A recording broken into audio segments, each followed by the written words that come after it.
Sonya. Hello. I hope you all are enjoying your evening. I hope you've learned a lot tonight. I would like to take this opportunity to share with you my testimony and why I'm honored to work with the Atlanta Pregnancy Resource Center.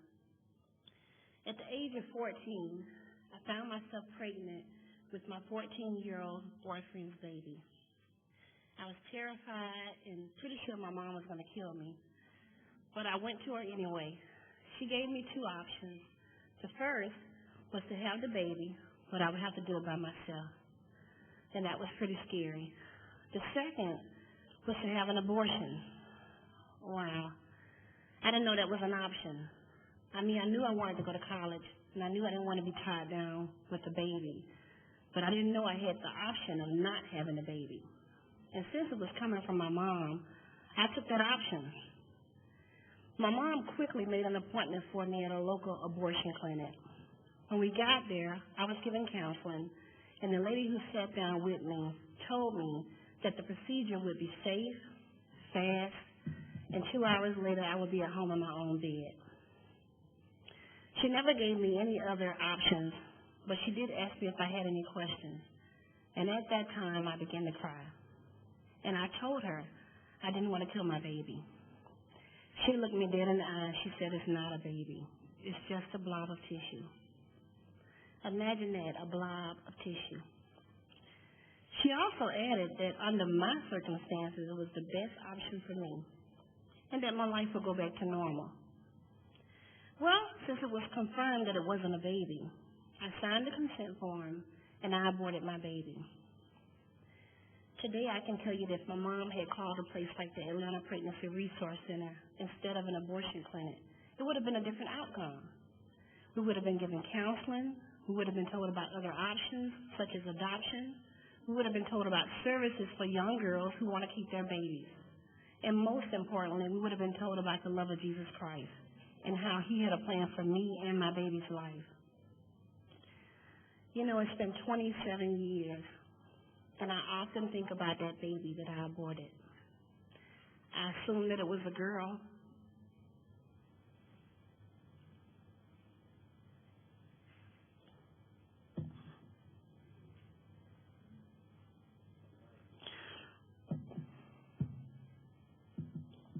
And I wonder what her life would be like today. Will she be married? Will she have children of her own? I know God has forgiven me, and I've forgiven myself, which is why it's because of the love of Jesus Christ I can stand up here today and talk to you about this.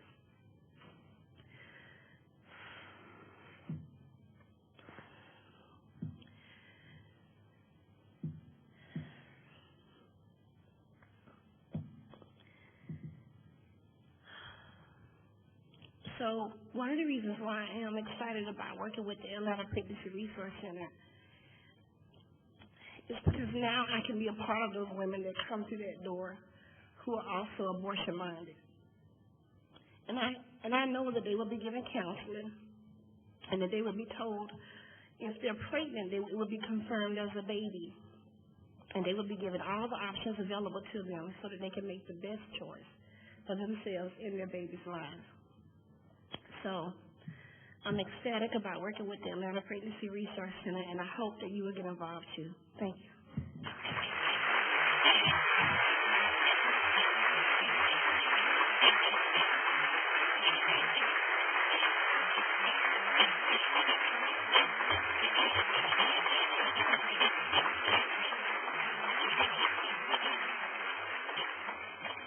Thank you, Sonya.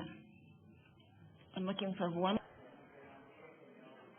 Okay, we're here with Sonya, and she gave her testimony today. And Sonya, just talk about what you like to talk about and what you want someone to get from this evening.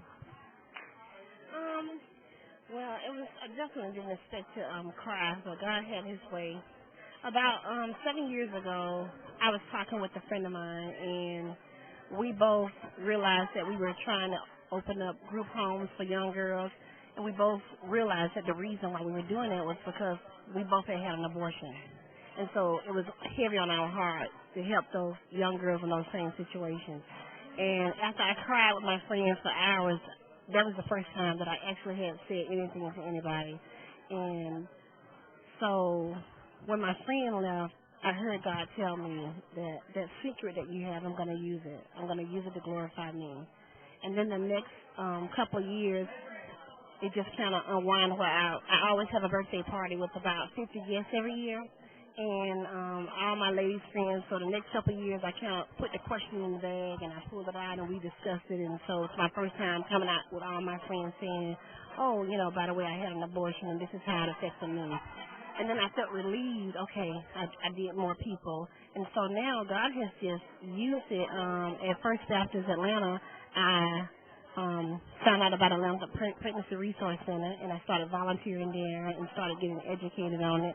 And then I was able to talk to them about it. And so now, to this point today, I've actually written a memoir about it and working with Dr. King, who is Martin Luther King's niece, Avita King, and she's a pro-life advocate. So I've been working with her, and she's been taking me all around and really just telling everybody about it. So today I was really surprised that I cried. But, you know, again, God has his way. And so I looked around the room and I saw a lot of people crying, so God did exactly what he wanted to do. So I'm just so glad that today is definitely an example of God being glorified by my story that's no longer a secret. The secret is out, and so the devil has no control over me anymore. And he can't condemn me, make me feel guilty, make me feel unloved. He can't do any of that anymore. I just thank God for it. And first of all, what's the name of your memoir? And also, what would you say to a girl who's caught in that mental place? What would you say to her? The name of my memoir is Almost Wasn't, and the subtitle is a memoir of my abortion and how God used me. And I have this opportunity all the time to talk to people who are thinking about abortion. And I definitely tell them about the pregnancy center, and I definitely let them know that I used to be like that. And God, the people who've had abortions, I tell them that God released me. God can do it for you too. So God is the answer to everything. You just have to pray and ask God to help you with that, and he will over time relieve that secret from you. I mean, that's where it starts. They have post-abortion Bible studies everywhere, so I always direct people to the pregnancy centers, the CareNet line, and all the resources that are available to them. I just try to talk to them and let them know that. And where can we find your memoir? Actually, Dr. King is going to publish it for me. So right now it's in the editing process. No, I'm going to spend the whole month editing it and then hopefully get it to Dr. King's editors next month. Thank you so much, Sonya. I really do appreciate it, and your testimony brought tears to my eyes, too. So you owe me next year, too.